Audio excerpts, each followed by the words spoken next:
નમસ્કાર, હું છું અંજલિ રાવલ અને તમે જોઈ રહ્યા છો કેટીવી ન્યૂઝ ગુજરાતી. મેડિકલ પ્લસમાં આપનું સ્વાગત છે. આજના કાર્યક્રમમાં આપણી સાથે છે એક એવા ડોક્ટર જેઓએ છેલ્લા 25 વર્ષથી દંત ચિકિત્સા ક્ષેત્રે અવિરત સેવા આપી છે. ડોક્ટર ધર્મેશ ઠક્કર, ડેન્ટલ સર્જન અને આશ્રય ડેન્ટલ ક્લિનિકના નિર્દેશક. આશ્રય ડેન્ટલ ક્લિનિક એ ગુજરાતની સૌથી મોટી ડેન્ટલ ક્લિનિક ચેઇન તરીકે જાણીતી છે. ડોક્ટરે તેમના વ્યાપક અનુભવથી અનેક દર્દીઓને આરોગ્યપ્રદ સ્મિત આપ્યું છે. આજના સંવાદમાં આપણે મોઢાના આરોગ્ય, કેન્સર અને દાંત જડબાથી જોડાયેલી બધી જ અગત્યની માહિતીને સરળ ભાષામાં સમજવાનો પ્રયત્ન કરીશું. ડોક્ટર ધર્મેશ ઠક્કર, આપનું મેડિકલ પ્લસમાં સ્વાગત છે. કે ટીવીના દર્શકોને હું ડૉક્ટર ધર્મેશ ઠક્કર નતમસ્તક વંદન કરું છું. જી, સૌપ્રથમ આપનો અને આપના કાર્યનો પરિચય આપશો. મારું નામ ડૉક્ટર ધર્મેશ ઠક્કર છે. હું છેલ્લા 25 વર્ષથી અમદાવાદમાં એઝ એ ડેન્ટલ સર્જન તરીકે પ્રેક્ટિસ કરું છું અને મારી Gujarat largest chain of dental clinic છે. મારી અનેક શહેરોમાં અનેક જગ્યાએ અનેક બ્રાન્ચો છે. જી ડૉક્ટર, કહેવાય છે કે મોઢું એ અન્ય રોગો માટે એક દ્વાર ગણાય છે, તો એના વિશે આપ શું કહેશો?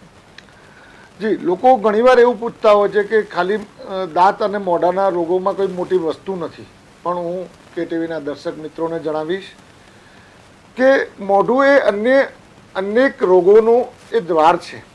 કેમ કે જો મોઢાનું સ્વાસ્થ્ય સારું નહીં હોય તો તમને અનેક રોગો થઈ શકે છે, જેમ કે એમાં હૃદય રોગ, ફેફસાના રોગ, પાચનતંત્રના રોગ જેવા ઘણા રોગો થઈ શકે છે અને જીવલેણ કેન્સર પણ થઈ શકે છે. ડૉક્ટર, મોઢામાં રહેલા જે બેક્ટેરિયા હોય છે એ કેન્સર અને હૃદય રોગને નોતરી શકે છે? જી, સરસ ક્વેશ્ચન છે. મોઢામાં રહેલા બેક્ટેરિયા હૃદય રોગ અને કેન્સરને કેવી રીતે નોતરી શકે છે, તો આપણે થોડું સમજીશું કે જ્યારે મોઢામાં તમારા આપણે એક સામાન્ય શબ્દ બધાને લાગતો છે કે છારી. એ છારી એ સામાન્ય વસ્તુ દેખાય છે, પણ પીળા કલરની છારી જો વધારે સમય જમા રહે તો એમાં બેક્ટેરિયા પોતાનું ઘર બનાવે છે અને ત્યાં પોતે ગ્રોથ કરે છે, એસિડ ઉત્પન્ન કરે છે અને આ બેક્ટેરિયાનો ગ્રોથ થતાં આગળ એ પાચન તંત્રમાં પણ જાય છે, અન્નનળી દ્વારા ફેફસામાં પણ જાય છે, શ્વસન તંત્રના પણ રોગ કરે છે અને હું તો એવું કહીશ કે હૃદય રોગ અને કેન્સર કરતાં પણ ન્યુમોનિયાનો રોગ પણ આ બેક્ટેરિયા દ્વારા થતો હોય છે. અને આ જ બેક્ટેરિયા એ પ્લાક ઉપર, જે આપણે પીળા કલરની છારીઓ જેને પ્લાક કહીએ છીએ, એ પ્લાક ઉપર ગ્રોથ કરી અને હૃદય સુધી ટ્રાવેલ કરતા હોય છે અને જે હૃદયની મેઇન નળી હોય છે ત્યાં પ્લાકનો ગ્રોથ, ફરીથી પ્લાક કેલ્ક્યુલસ થાય છે અને એનાથી હૃદય રોગ 100% થાય છે. માટે દરેક લોકોને હું કહીશ કે તમારા હૃદયનું સ્વાસ્થ્ય સારું રાખવું હોય તો દાંત અને મોઢાનું સ્વાસ્થ્ય સારું રાખવું ખૂબ જરૂરી છે. ડૉક્ટર, મોઢામાં ચાંદા પડવાથી લોકો ડરતા હોય છે, તો શું દરેક ચાંદા જે મોઢામાં પડે છે એનાથી કેન્સર જ ગણાય છે એને? ના, એવું નથી. ઘણીવાર લોકોને ચાંદા પડતા હોય છે તો લોકો ચાંદા એ કશું જ નથી એવું સમજતા હોય છે અને ઘણા લોકો ગભરાઈને દરેક ચાંદું કેન્સર હોય એવું છે. તો અહીંયા બે વાત છે. તમારા મોઢામાં કે આપણા કોઈ પણ મોઢામાં જે ચાંદા પડે છે એ દરેક કેન્સર નથી હોતું અને દરેક ચાંદા સામાન્ય નથી હોતા. એના માટે આપણે ચાંદાને સમજવું જરૂરી હોય છે. મોઢામાં જે પડતા ચાંદા હોય છે એ ઘણી વખત તમારા પોષક તત્વોની ઉણપના કારણે થતી હોય છે અને ઘણી વખત ઓછું પાણી પીવાના કારણે થતા હોય છે, અપૂરતી ઊંઘના કારણે થતા હોય છે. આજના જીવનના મુખ્ય પરિબળ સ્ટ્રેસથી પણ ચાંદા થતા હોય છે.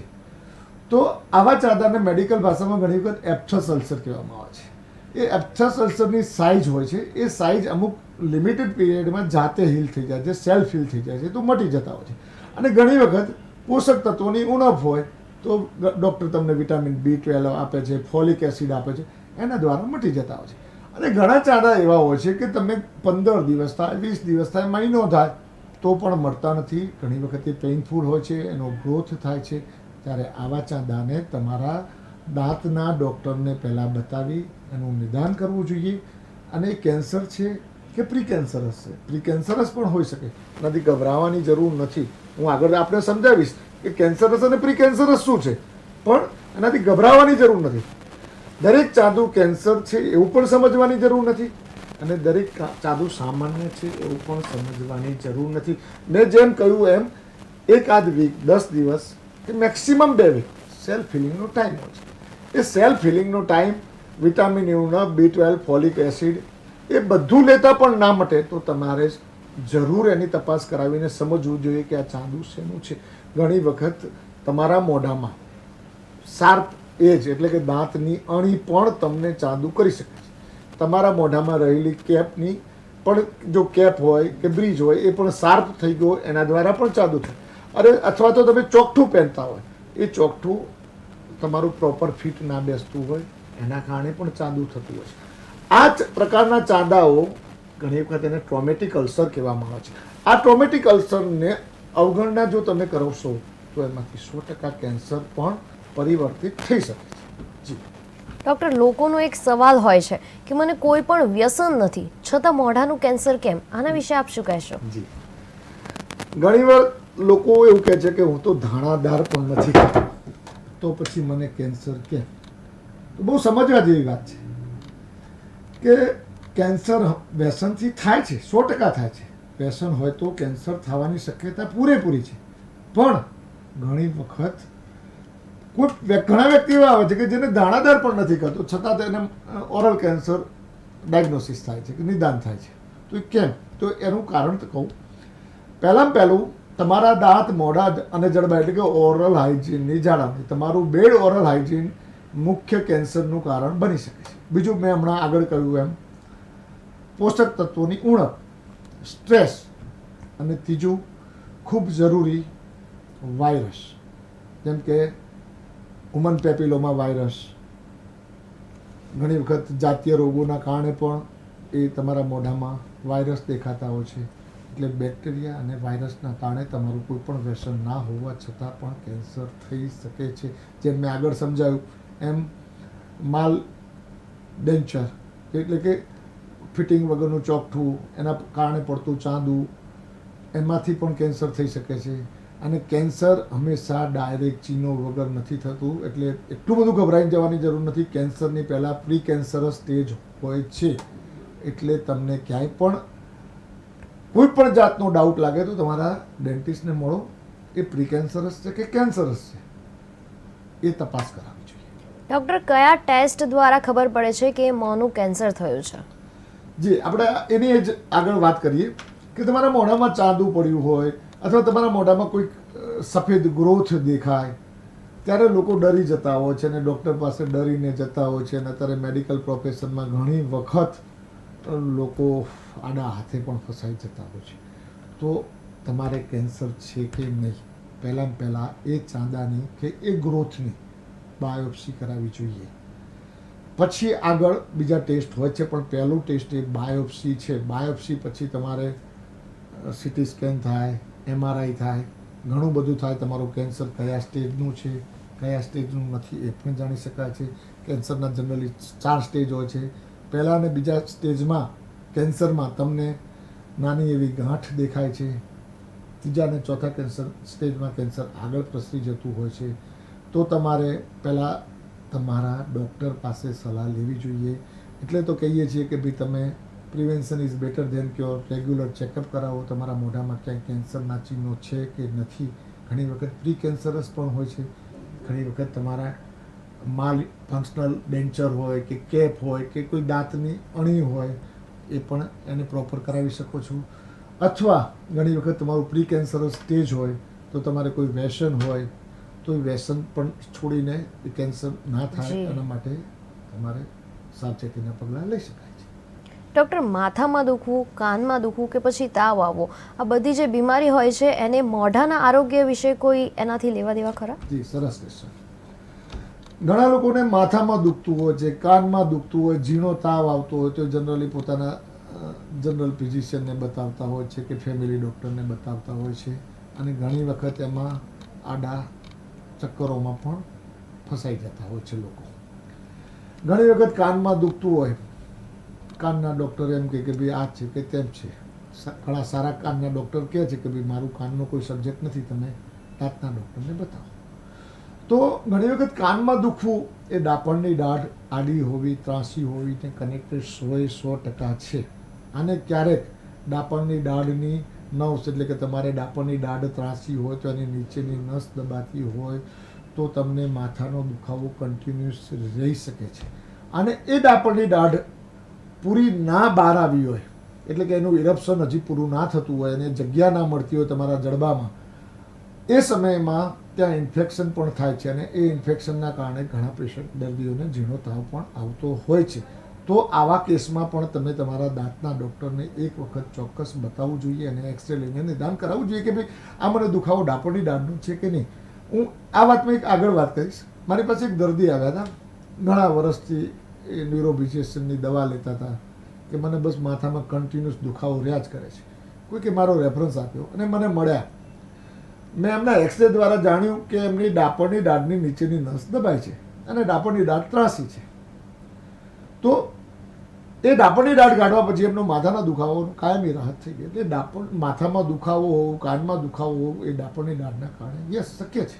યસ ડૉક્ટર, ઘણીવાર મોઢામાંથી દુર્ગંધ આવતી હોય છે, તો એ શેના કારણે આવે છે અને એ ના થાય એના માટે શું કરવું જોઈએ? યસ, તમે ઘણી વખત લોકોની નજીક વાત કરતા હોય તો ઘણા લોકોની ફરિયાદ હોય છે કે મોઢામાં દુર્ગંધ આવે છે. તો એ અગેઇન બેડ ઓરલ હાઇજીનના કારણે છે. તમારા ભેડામાં બેક્ટેરિયાનો ગ્રોથ હોય, જેમ કે બેક્ટેરિયા ત્યાં એસિડ ઉત્પન્ન કરે છે અને દાંત ઉપર કેવિટી કરે છે અને ભેડાના પોલાળમાં પોતાની જગ્યા બનાવતા હોય છે અને ત્યાં ફૂડ લોજમેન્ટ થાય છે. એટલા માટે ત્યાં બેક્ટેરિયાના ગ્રોથ અને ફૂડ લોજના કારણે તમારે ત્યાં વાસ આવી શકે છે. અને આ વાસ આવી એ સામાન્ય વસ્તુ નથી. એમાંથી તમને પાયુરિયા પણ થઈ શકે છે, એટલે કે પેરિયોડોન્ટલ ઇન્ફેક્શન પણ હોય અને એનાથી તમારું હાડકું પણ ખવાય છે અને એમાંથી આગળ જતાં ઘણી વખત કેન્સર પણ થતું હોય છે. તો આવું ના થાય એના માટે તમારે પોતાના દાંત ભેડાની સફાઈ સારી રીતે કરવી જોઈએ. દર 6 મહિને એની તપાસ કરાવી અને તમારા ડૉક્ટર પાસે એની સફાઈ પણ કરાવવી જોઈએ. ડૉક્ટર, કોસ્મેટિક ડેન્ટિસ્ટ્રી વિશે થોડી માહિતી આપશો? યસ, કોસ્મેટિક ડેન્ટિસ્ટ્રી એ એક એવો શબ્દ છે કે તમારા એસ્થેટિક, તમારા દાંત, મોઢાને, તમારા ફેસને, તમારા ચહેરાને સુંદર દેખાવમાં મદદરૂપ કરતી વસ્તુ છે. ઘણી વખત ઘણા લોકોને તમે જોશો કે આગળની દાંતની ટીપ તૂટેલી હોય, વાંકા ચૂકા દાંત હોય, તો એ દાંતની ટીપ તૂટવી વગેરે વસ્તુ છે એને તમારે સારા ફિલિંગ કરીને રિપેર કરાવી, અથવા તો તમારા માલ ફંક્શનલ આડાઅવળા દેખાતા દાંતને સુંદર રીતે સરસ મજાનું સ્માઇલ દેખાડવું, એને કોસ્મેટિક ડેન્ટિસ્ટ્રી કહેવાય છે. અને અત્યારના જમાનામાં તો કોસ્મેટિક ડેન્ટિસ્ટ્રી ખૂબ આગળ વધી ગઈ છે અને કોસ્મેટિક ડેન્ટિસ્ટ્રી એ ખરેખર તમારા ચહેરાને સુંદર સ્મિત આપતી વસ્તુ છે. ડૉક્ટર, આગળ આપ જણાવશો કે ઓર્થોડોન્ટિક ટ્રીટમેન્ટ એટલે શું? અગેઇન મેં કહ્યું, ઓર્થોડોન્ટિક ટ્રીટમેન્ટ એટલે ઘણી વખત કેવું છે કે લોકોના દાંત વાંકા ચૂકા આડાઅવળા હોય છે, તેનાથી સ્માઇલ કરે એટલે આપણે ઘણી વખત કહીએ છીએ કે હશે એટલે પૈસા પડી ગયા. એટલે વાત એવું છે કે વાંકા ચૂકા આગળ પડતા દાંતના કારણે તમારું આખું જે સ્માઇલ છે એની કિંમત બગડી જાય છે. તો ઓર્થોડોન્ટિક ટ્રીટમેન્ટ એટલે તમારા વાંકા ચૂકા દાંત જે હોય છે એને સરસ મજાના એક લાઇનમાં કરી અને સુંદર સ્મિત આપતી સારવાર એને ઓર્થોડોન્ટિક ટ્રીટમેન્ટ કહેવામાં આવે છે. જી, દાંતમાં ઇમ્પ્લાન્ટ બહુ પ્રચલિત છે, તો આ ઇમ્પ્લાન્ટ છે શું? ઇમ્પ્લાન્ટ એટલે એક ટાઇટેનિયમનો સ્ક્રૂ છે. આપણું શરીર એવી રચના છે કે જે ટાઇટેનિયમને ઇઝીલી સ્વીકારી લે છે. તો એ ટાઇટેનિયમનો સ્ક્રૂ છે. તો આ તમારી ઘણી વખત જે દાંત કોઈ પણ રોગના કારણે તમારે દાંતને પડાવવો પડ્યો અથવા તો કોઈ પણ કારણસર એ દાંત નીકળી ગયો હોય ત્યારે એની જગ્યાએ કૃત્રિમ સ્ક્રૂ બેસાડવાની પ્રક્રિયાને ઇમ્પ્લાન્ટ કહેવામાં આવે છે. અને આ ઇમ્પ્લાન્ટ એ કમ્પેરેટિવલી મોંઘી સારવાર છે, પણ છતાં ઇમ્પ્લાન્ટ દરેક કેસમાં કરાવવું એવું જરૂરી નથી. જ્યાં તમારો કુદરતી દાંત હોય અથવા તો તમે જે કુદરતી દાંતની આજુબાજુનો દાંત પડી ગયો તો તમારા દાંત ઉપર આજુબાજુના 2 દાંત આમ ખસી જાય છે, ઉપરનો દાંત પણ નીચે નમી જાય છે, તો આવા કેસમાં ઇમ્પ્લાન્ટ તમે કરાવી શકો છો, પણ ઇમ્પ્લાન્ટ કરાવતા પહેલાં તમારે એક એક્સરે કરાવવાનો છે જેનું નામ છે CBCT.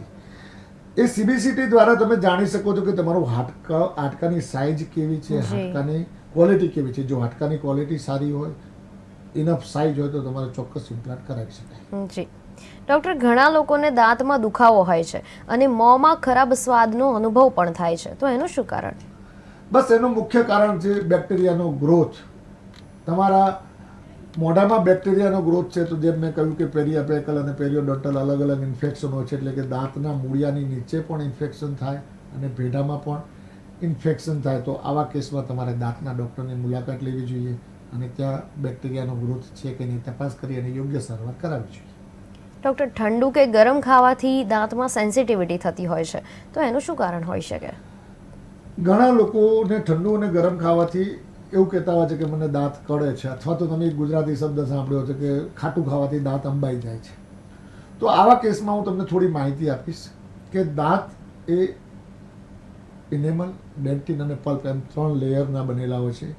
અને ઇનેમલ જે છે એ કેલ્શિયમ, ફોસ્ફરસ જેવા તત્વોનું બનેલું હોય છે. તેમાં કેલ્શિયમ, ફોસ્ફરસ અને ફ્લોરાઇડ હોય છે. તો ઘણી વખત તમે લોકો એવું કે ઘણી વખત આપણા પેશન્ટ આવીને કે સાહેબ હું કેલ્શિયમ લઉં તો મારા દાંત મજબૂત થાય. તો ના, તમારા 13 વર્ષની ઉંમર સુધી તમે કેલ્શિયમ, ફોસ્ફરસ અને ફ્લોરાઇડ લેશો તો દાંત ચોક્કસ મજબૂત થશે. પછી એનો કોઈ રોલ નથી. એટલે ઘણી વખત તમે પ્રોપર બ્રશિંગ પણ ના કરો, દાંતને ઘસીને ઘણા લોકોને આમ બ્રશ કરવાની આદત હોય છે, પણ ના, દાંતને બ્રશ કરવાની એક યોગ્ય રીત હોય છે જે તમારા દાંતના ડૉક્ટર પાસે જાણો. અયોગ્ય રીતે બ્રશિંગ કરવાથી તમારા દાંતમાં ઘસારો થાય છે. સોપારી ચાવવાથી પણ તમારા દાંતમાં ઘસારો થાય છે. વધારે પડતું ગરમ અને ઠંડુ લેવાથી પણ અસર થાય છે. આવા કેસમાં જે ઉપરનું પડ ઘસાઈ જાય છે, જેને ઇનેમલ ઘસાઈ ગયું એવી ભાષા એને એવું કહેવામાં આવે છે કે ઇનેમલ ઘસાઈ ગયું, ત્યારે તમને કળતર થાય છે. તો તમે તમારા દાંતના ડૉક્ટરને બતાવો. એમને જાતે ટૂથપેસ્ટ કે દવા લેવાની જરૂર નથી. યોગ્ય સારવાર કરાવો. ડૉક્ટર, અંતે આપ અમારા દર્શકોને શું સંદેશ આપશો? હું આ માધ્યમથી KTVના દર્શકોને એક એવો સંદેશ આપીશ કે દાંત, મોઢા અને જડબાના રોગને તમે નકારશો નહીં, નહીતર મોટી કિંમત ચૂકવવી પડશે. ઘણી વખત સામાન્ય દેખાતી વસ્તુ તમને કેન્સર સુધી નોતરી જાય છે. તમારે ઘણી વખત લોકો એમ કહે છે કે ભાઈ, હું એક નાનકડી એક વાત કરીશ કે હું મારા બાળકને તો ક્યારેય ચોકલેટ નથી આપતો, છતાં કેમ આટલો સડો? અથવા તો ઘણા લોકો એમ કહે છે કે હું તો કંઈ હું ખાતો નથી, હું તો રેગ્યુલર બ્રશ કરું છું 2 ટાઈમ, છતાં મને કેમ આવું? તો એનો દર્શક મિત્રોને એવું કહીશ કે તમે વધુ પડતું ગળ્યું, 2 મીલ વચ્ચે ખાવાનું ગળ્યું એ બધું ટાળો. રાત્રે ખાવાનું ગળ્યું ટાળો. રેસાવાળો ખોરાક ચાવીને ખાઓ. વધારે પડતું પાણી પીવો અને રેગ્યુલર ચેકઅપ કરાવો તો ભવિષ્યમાં થતા મોટા રોગથી તમે બચી શકશો. જી ડૉક્ટર ધર્મેશ ઠક્કરે મોઢા અને દાંતના આરોગ્ય સાથે સંકળાયેલી ઘણી અગત્યની વાતો આજે સમજાવી. એક વાત તો ચોક્કસ છે કે દાંત અને મોઢાનું આરોગ્ય માત્ર સ્મિત માટે નહીં પણ આખા શરીરના આરોગ્ય માટે જરૂરી છે. તેથી સમયસર ચેકઅપ, યોગ્ય ટ્રીટમેન્ટ અને હેલ્ધી હેબિટ્સ એ જ સ્વસ્થ જીવનનો મંત્ર છે. અંતે આપ સૌને વિનંતી કે તમારા મોઢાના આરોગ્યને અવગણશો નહીં, કેમ કે સ્વસ્થ મોઢું એટલે સ્વસ્થ જીવન. દર્શકોને ઉપયોગી માહિતી આપવા બદલ આપનો ખૂબ ખૂબ આભાર ડૉક્ટર. આવતીકાલે ફરી મળીશું મેડિકલ પ્લસ પર 2:30 વાગે નવા નિષ્ણાંત ડૉક્ટર સાથે નવા વિષય પર. ત્યાં સુધી સ્વસ્થ રહો, જાગૃત રહો અને જોતા રહો KTV ન્યૂઝ ગુજરાતી. સમસ્યા તમારી, ખબર અમારી.